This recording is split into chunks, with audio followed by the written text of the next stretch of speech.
college scandal. Oh, with the like, I don't want to talk about Aunt Becky and all the other. I don't know how the other lady is with the damn. But you from Desperate Housewives. But I want to ask people: are they really surprised about rich white people using their money to get their kids in college? Cause I seen like that shit been going on for years. Yeah, and not And with the UFC. yeah, and not only that, um, that story broke last week. Mm-hmm. This week it was another one Yeah, what's some about more? up there in New York, one of the most liberal districts in New York. They had 895 children up for the most elite schools. Only 7 black got in. 7. Mm-hmm. And see, this is my whole thing about when we talk about ADUS and black people having some representation in American politics, which they do not have. See, white liberals is able to escape with the bare minimum. And the truth is, when you boil it down, what you see from white liberals is that they want minorities to have equality in the slums and ghettos. Not in their neighborhoods, not going to school with their children. Mm-hmm. And I said, if minorities can't get into the great schools, then they can never get into the highest echelon of jobs in this nation. So that's one of, like, you watch the two things that African Americans and other Latinos have struggled with in America. It's been in those two fields, education and housing. Mm-hmm. And if you think that this is an issue just with conservatives who are doing this, you out your damn mind. Liberals are doing this. White liberals are doing this too. And my thing is, like, and they want to, like, damn it, I lost my train of thought. But it also was a dude that we talk about affirmative action. I think we talked about it before. That that shit only works for everybody else. It don't work for black people. Hell, you got that white dude over here.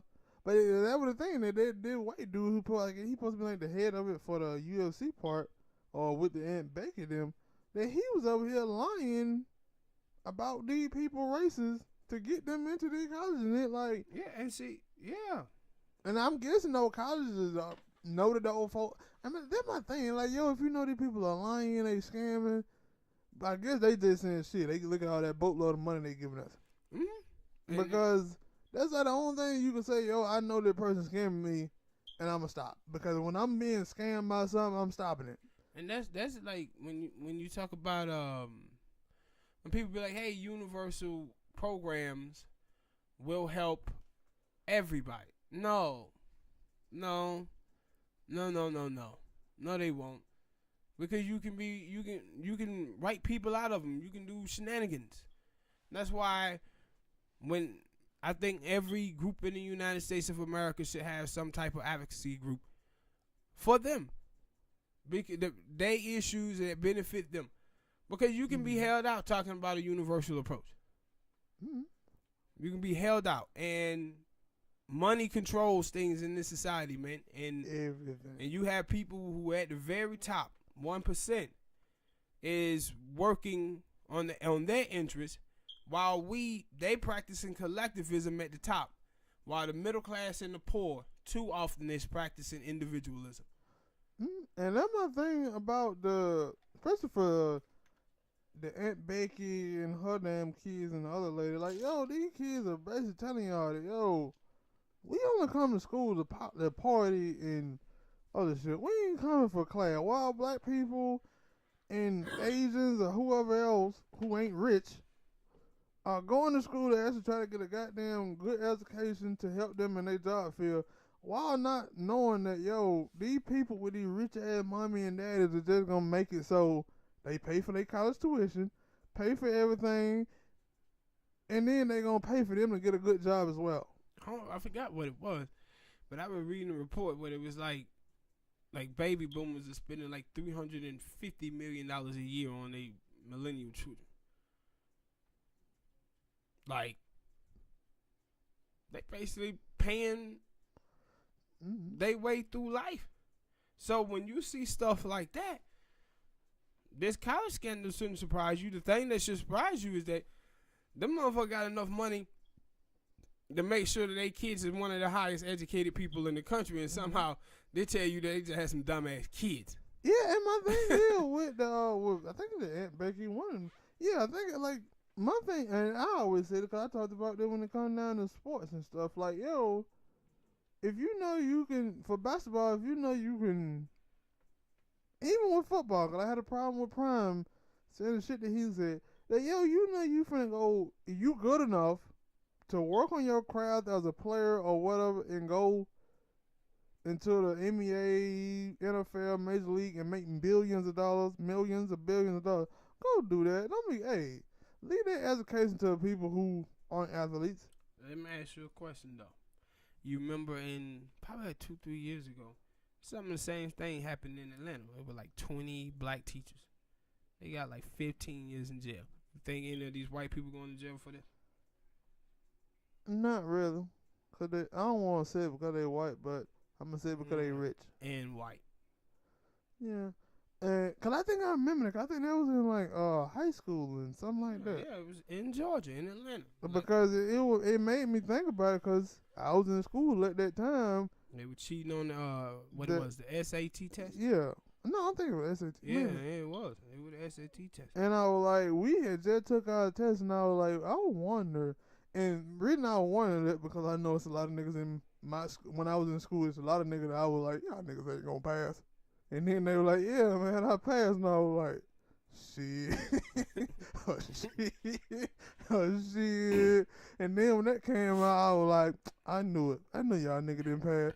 But, and see, my whole thing is I think, what I hope that Americans take from this, and they probably won't, is that race is a problem in America. Huge, huge problem. But like I said before, those problems go back to the New Deal and they go back to reparations never been paid out. America have gotten better within race relations. We still got a long way to go. But man, we got this class problem. This class problem too. Mm-hmm. Like this class problem is here too. And I think that too many whites, too many blacks and Latinos and Asians, they still be on this race shit. And because we wrapped up in identity politics and tribalism, these people are able to do these type of things right up on our nose, and we have no focus on them whatsoever. Though I always wondered, like, when I would see stuff that had something to do with race, and they'd be like, I know that it is poor white people, poor Latino people. Hell, some of those people stay in the same poor projects as the poor black people, and they're like, why y'all over here fighting amongst yourselves while the rich people over there sipping on pina coladas and shit like that, ain't spending no type of, ain't paying their taxes, ain't doing none of the shit that you doing. You over here breaking your back every day. But see, yeah, you absolutely correct. But see, that's what they do, on the West Coast. You got Mexicans and blacks fighting each other. Down south, blacks and whites. It's all to distract us, man, away from what rich people be doing and how they control our politics. And then they play with our minds through images on television and shit. They get us focused on bullshit. And that's why you have people out here with no money, in high-ass college debt, jobs being shipped across seas, jobs being killed through automation, and we too distracted fighting each other while rich people are taking photos of their kids pretending like they athletes. And then, like, one of them damn girls didn't even need it. That girl was a model, had a clothing line and everything. She didn't need to go to no goddamn college. But no, see, it ain't just about getting their kids into these colleges for education-wise. That's not why they want them there. They want those kids there in those colleges so they can be in those rooms with kids, other kids who have connections in, politics and no business world. Oh. They want them to be there. That's why they get those kids into those colleges, because of that reason. But you know, when we talk about the elite admission to colleges, it ain't nothing but to protect privilege. When you look at schools like Harvard University, and you see that the average income of the parents that go to those schools is $450,000, that means it don't matter how good your goddamn grades is. If your parents ain't got the money to write a check when they need a donation, your ass probably ain't getting in those schools. And now they also go to that thing of the colleges not paying these goddamn students. Especially when you think about they getting money from these rich ass parents, and then they getting money from the at least strictly for sports in a way. They getting paid money from being on CBS, all these other things, and they saying, nah, we just gonna keep this money. And for some of those facilities who have shit facilities. Let's be honest. Because I went to high school, I'm not gonna say the name, but that Chalmette didn't have the greatest of great facilities, and it was funny because one of the coaches used to say, like, yo, we got this school with all these rich ass mommy and daddies and these kids, they don't seem to give a damn about their kids. You know what I just thought about? I went to the hood goddamn high school, and you went to the white one. Yeah. But even then, the teachers, the teachers and stuff were like, yeah, we probably have better equipment over here because of this is where all the rich kids and shit like that send their kids. Man, we don't. And they don't see it. And I was like, yeah. And that's why I said, like, when that's the crazy thing. I used to think about that. I feel like, I went to the black school. Spank went to the goddamn white one. And it was funny. I always thought I was like, because I heard, and cause all my family members, I'm the only one who didn't goddamn go to that school. So I'm like, I'm thinking that, yo, I'm going to go there. And then they're like, no, you going to go there. And I'm like, yeah, okay. Crazy. All right. Crazy. And then, at the... lived in the same neighborhood. Yeah. Probably just on a different side of the street. Yep.